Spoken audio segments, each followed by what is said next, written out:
Trade breakdown breakdown எத்தனை trade எடுத்திருக்கேன், எதனால் ட்ரேட் எடுத்தேன், அண்ட் அந்த ட்ரேட் எந்த மாதிரி பெர்ஃபார்ம் பண்ணிச்சு அப்படிங்கிற பற்றி தான் பார்க்க போகிறோம்.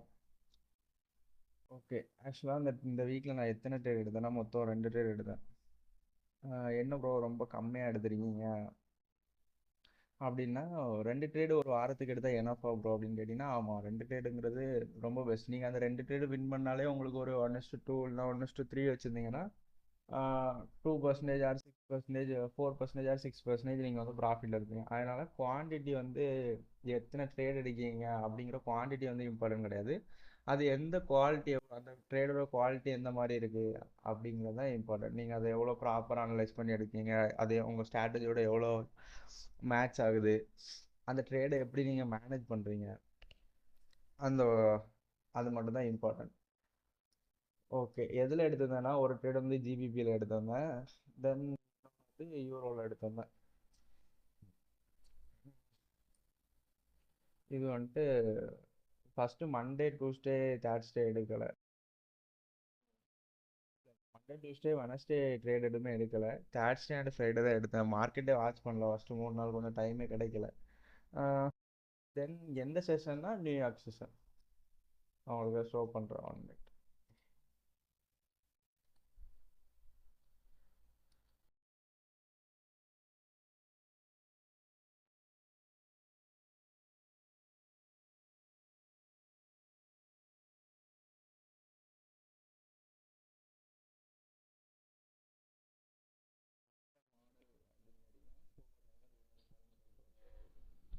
ஸ்ட்ராட்டஜி, அந்த ஸ்ட்ராட்டஜியில் தான் இந்த ட்ரேட் எடுத்துடுங்க.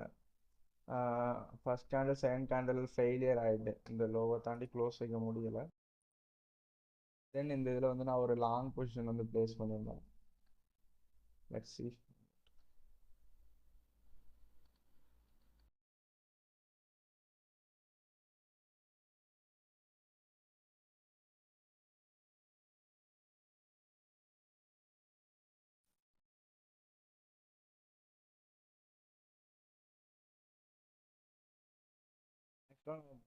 ஒரு கான்செப்ட் தான். நான் வந்து 6:30 நம்ம டைம் ஃப்ரேமுக்கு இந்த 4 ஹவர் கேண்டில் வந்து 6:30க்கு ஓப்பன் ஆகும்.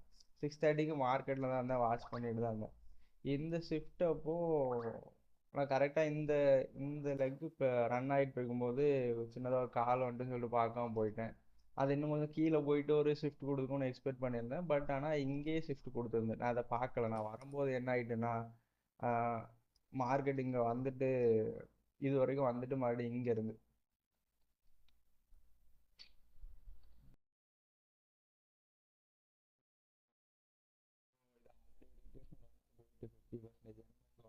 கஷ்டம் தான்.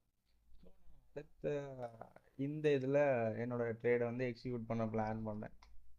ஸோ ஃபஸ்ட்டு இங்கேருந்து இந்த லெக்குக்கு நீங்கள் 50% போட்டிங்கன்னா ரீச் ஆகிட்டா, ஸோ நமக்கு அடுத்து இது ஒரு வேலிடான லோவாக மாறிடும். தென் இங்கே 50%. என்னோட என்ட்ரி வந்து இந்த இடத்துல இருந்து ஸ்டாப் லாஸ் வந்து இந்த 7.9க்கு கீழே, டார்கெட் வந்து 1:2 வச்சிடும். நான் என்னோட எல்லா ட்ரேடுமே 1:2 தான் ரிஸ்க் எடுப்பேன். 1% ரிஸ்க் அண்டு 2% ரிவார்ட். இந்த இதுதான் நான் ட்ரேடை எப்படி மேனேஜ் பண்ணேன். நான் அந்த லாஸை வந்து ஃபுல்லுமே ப்ரிவென்ட் பண்ணிட்டேன். என்ன ரீசன்னாலனா, என்னோட என்ட்ரி வந்து எக்ஸிக்யூட் ஆகிட்டு, மார்க்கெட்டிங் ரீட்ரேஸ்மெண்ட் வரும்போது எக்ஸிக்யூட் ஆகிட்டு, தென் கொஞ்சம் இங்கேருந்து இவ்வளோத்துக்குள்ளே மூவ்மெண்ட்டை கொடுத்துருந்து இந்த ரேஞ்ச் அப்சைடு போயிட்டு நான் என்ன பண்ணேன், உடனே இது ஆக்சுவலாக எனக்கு 1:1 தான். 1:1, 1:9. ஆமாம், கிட்டத்தட்ட 1:1 தான். நான் என்னோட ஸ்டாப் லாஸை மூவ் பண்ணி பிரேக் ஈவனில் போட்டுட்டு சார்ட்டை க்ளோஸ் பண்ணிட்டேன். அப்போ என்ன ஆகும், ஒன்று இந்த ட்ரேடு ஹிட் ஆனால் எனக்கு டார்கெட்டில் ஹிட் ஆயிரும். நான் அப்புறம் வந்து பார்த்துப்பேன் இந்த ட்ரேடை எப்படி ரியாக்ட் பண்ணியிருக்கேன். இல்லை அப்படின்னா எனக்கு இங்கே பிரேக் ஈவனில் எண்ட் ஆயிரும். ஆனால் நான் என்னோட ஸ்டாப் லாஸை மட்டும் ப்ரிவென்ட் பண்ணிட்டேன். இந்த மாதிரி தான் நீங்கள் ஒரு 10 ட்ரேட் எடுக்கும்போது உங்களோட ஸ்டாப் லாஸை வந்து ப்ரிவென்ட் பண்ணணும் ஒரு 5 ட்ரேட்ஸில். அப்போது நீங்கள் வந்து ஓவரால் அதோட வின் ரேஷியோ, நீங்கள் அந்த ட்ரேடை எப்படி மேனேஜ் பண்ணுறீங்கிற பொறுத்து தான் உங்களோட அவுட்கம் வந்து டிஃபைன் ஆகும். ஓகே, ஃபஸ்ட்டு ட்ரேடு மொத்தம் அந்த வீக்கில் எடுத்த 2 ட்ரேடில் ஃபஸ்ட்டு ட்ரேடு தான். ஃபஸ்ட்டு ட்ரேடு வந்து பிரேக் ஈவன். இது எதுக்கு ப்ரோ இந்த ட்ரேட் எடுத்தீங்க அப்படின்னா, நம்ம ஆல்ரெடி அந்த இதில் உங்களுக்கு காட்டியிருந்தேன் 4 ஹவர் ரிவர்சல் சொல்லிட்டு. அப்போ நான் 4 ஹவர் ரிவர்சல்னா இது ஃபுல்லுமே செல் ட்ரெண்டில் கண்டினியூ ஆகிட்டு இருக்கு. 4 ஹவரில் ஒரு கேண்டலில் ஃபெயில் ஆகும்போது என்ன ஆகும், அகைன் ரீட்ரேஸ்மெண்ட் ஆர் இன்டர்னல் லிக்விடிட்டிக்கு மார்க்கெட் வந்து மூவ் ஆகும். மூவ் ஆகும்போது நமக்கு என்ன, ஒரு ட்ரெண்ட் கண்டினியூ ஆகிட்டு மார்க்கெட் வச்சு ஷிஃப்ட் கொடுத்துட்டு போகும். இந்த மார்க்கெட் வச்ச ஷிஃப்ட்டுங்கிறது எனக்கு எல்லா இடத்துலையுமே இருந்து இதை ஒரு வேலிடாக கன்சிடர் பண்ணுறதுக்காண்டி டாலர் இண்டெக்ஸில் எனக்கு இதே மார்க்கெட் ஷிஃப்ட் இருந்து. ஸோ இது ஒரு வேலிடான பாயிண்ட். இங்கே நான் அதே இந்த இடத்துல என்னோட பொசிஷனை நான் வந்து மார்க்கெட்டில் இருந்திருந்தேன், மிஸ் பண்ணாமல் இருந்திருந்தேன் அப்படின்னா, நான் என்னோட என்ட்ரி இங்கே ஒரு 50% என்னோட என்ட்ரியாக இருந்திருக்கும். டார்கெட் 1:2.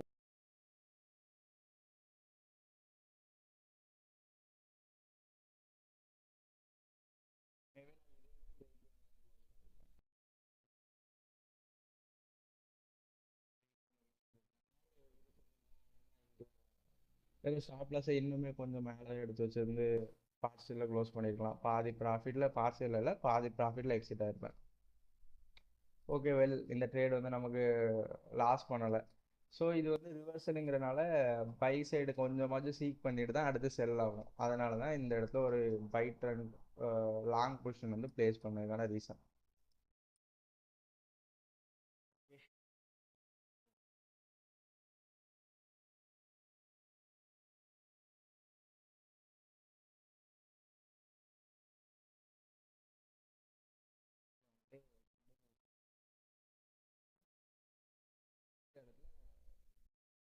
ரோடில் வந்துட்டு பிரேக் கண்டினியூஷன் ட்ரெண்டில் இருக்குது. நம்ம 6:30 ஓப்பன் ஆகிற கேண்டலில் நான் வந்து செல்லுக்காக வெயிட் பண்ணிட்டு இருந்தேன் ப்ராப்பராக.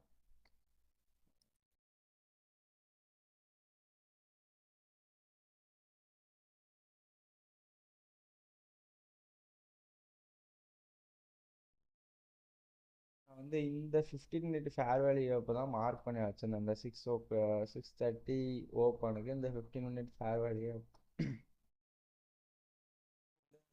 இன்வெஸ்ட் ஃபேர் வேல்யூ, இந்த ரெண்டுத்தையும் தான் மார்க் பண்ணி வச்சிருந்தேன். ஒன்று இங்கேருந்து மார்க்கெட் ரிஜெக்ட் ஆகும், இல்லைனா இந்த இன்வெஸ்ட் ஃபேர் வேல்யூ அப்போலேருந்து ரிஜெக்ட் ஆகும் அப்படின்ட்டு.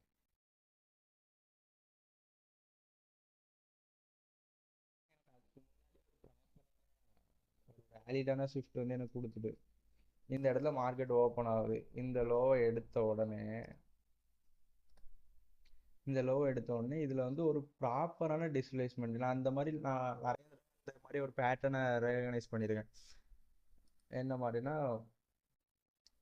நிறைய தடவை இந்த மாதிரி வாட்ச் பண்ணியிருப்பேன். இந்த மாதிரி ஒரு 2 கேண்டில் 3 கேண்டில் ஒரு ஷிஃப்ட் கொடுக்குறதுங்கிறது ஒரு ஆஃப்டர் ஒரு 15 மினிட்ஸில் டிஸ்ட்ரிபியூட் ஆகிடும், கொஞ்சமாச்சும் அந்த ரேஞ்சுக்கு டிஸ்ட்ரிபியூட் ஆகிடும். ஸோ நான் வந்து என்ன பிளான் பண்ணேன்னா, இந்த இடத்துல என்ட்ரி போடுவோம், தென் 1:1 போனோடனே break even our break even வச்சிடலாம் அப்படின்னு சொல்லிட்டு பிளான் பண்ணேன். தென் என்ன பண்ணேன், இந்த இடத்துல என்னோட என்ட்ரி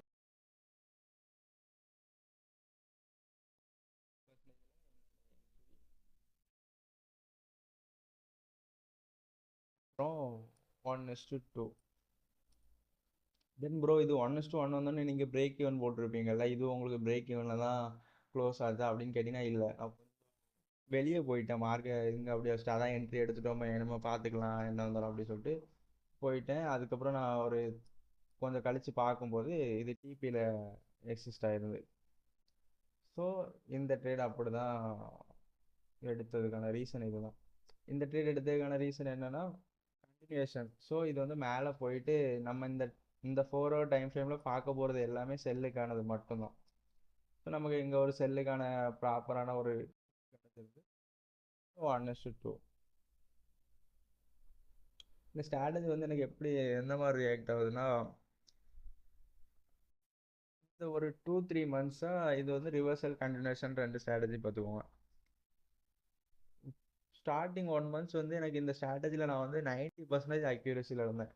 7 ட்ரேட் எடுத்தேன்னா எனக்கு 6 ட்ரேட் வந்து வின்னிங்கில் தான் இருக்கும். இப்போ கடைசி ஒரு 1 மந்த்தாக 50-50 40-50 இந்த மாதிரி போயிடுது. என்ன ரீசன்னா, மார்க்கெட்டில் வந்து உங்களுக்கு எந்த ஒரு ஸ்ட்ராட்டஜியுமே ரிஃபைனாக ஒர்க் ஆகிட்டே இருக்காது.